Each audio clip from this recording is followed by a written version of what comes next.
In case you haven't noticed, today is Valentine's Day. You're wearing red, you're wearing pink. You happy? A lot of people may have love on their mind. 3 in 10 American adults say that they're single. 42% of them say they're looking to date or find a committed relationship.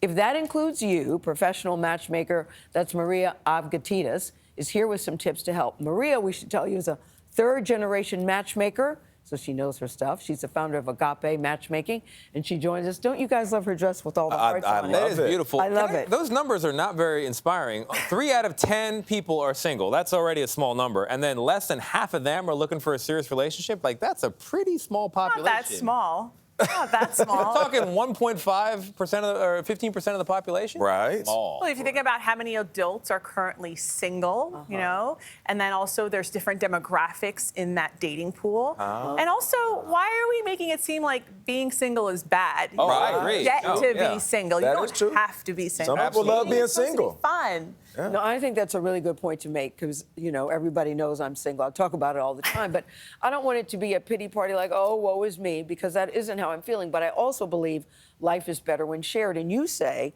most people are 1 degree away from meeting their person. 1 degree away. So I'm looking around the room. Is he here? Well, Tony, Klaus, Brian, Jerry, they're all married. That's right. So when you say 1 degree away, what does that mean? So the truth is that the majority of us are 1 degree away from our person. It's okay that your colleagues are married. They have friends. What I mean by 1 degree, I mean by that's a measurement of your social distance from your person, right? So if your friend group isn't helping you set you up, and what I mean by that is I don't want you to ask someone, when are you going to set me up? I want you to say, hey, next time you're out with your friends or next time you have a barbecue, I need you to invite me. Yeah. That way you start meeting that friend group and also find this opportunity to start dating yourself and create a social calendar that helps you meet new people in the process to increase those chances of your social network helping you meet someone special. Maria, I've been set up by friends sometimes, and then I'll call them and say, are you mad at me about something? Somebody set me up with somebody who said, you'll like this, Nate. He said, I'm a really good cook. I love me some scrimp scampies. And I'd love to cook for you. Friends Anyway, can make moving really on. bad matchmakers. Yes. I will admit that. Yes. But what I will say is that this is why we don't want to tell our friends, when are you going to set me up? Yes. Instead, tell our friends, I need you to invite me when you're out. Yes. That's what I did to meet my husband. Right? I made a list of the things that I would like in a partner that I could possibly have children with. And then I thought to myself, which of my friends is dating or married to someone like this? And I thought of 2 people. And I went to those 2 gentlemen and I said, next time you're out with your friends, you have to invite me. One of them did a week later. He said, hey, I'm going to be in Boston.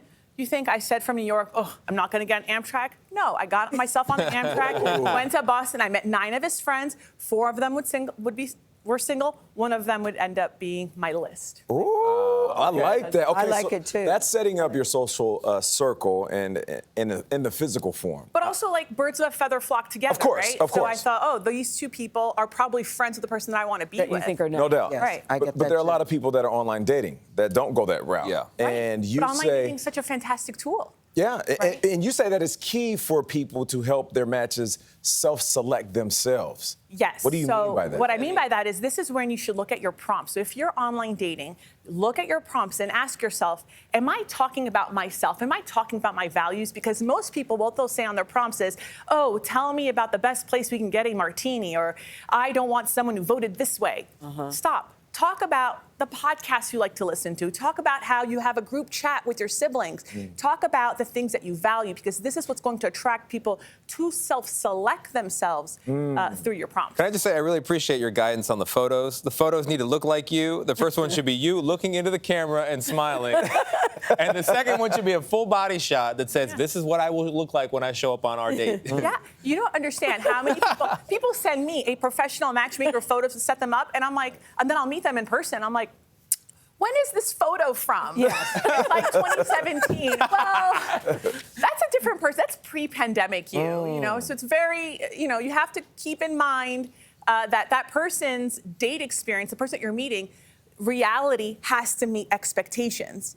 That's one of the reasons why people don't go on Do you second think dates. it's harder to date now, Maria, if you're a single person in this country, regardless of your age? It is harder for two reasons. One, we're all just thumbing away. I remember dating in college when there was more analog dating, and I could count on my friends going to the restroom where I could meet someone, oh, can I get you a drink? No one does that anymore, right? We're all just thumbing away on our phones, right? Yeah. And then the second reason why it's harder is because online dating, again, it's a great tool. It has distorted what we think we want. Yeah. So if you were at the open bar at a wedding, maybe he's 5'6", you're 5'2", you don't care. Right. But online, you're like, well, he's got to be 6 feet tall because there's a search tool here telling what me you're saying. I want a specific height. Okay. I say this is a 5'11" woman. All right. Right? Oh, so, okay. Yeah. in heels. Widen the parameters. Matchmaker Maria, thank you very much. You know, We Maria, appreciate it. Thank you for guys. having me. Awesome. Really great.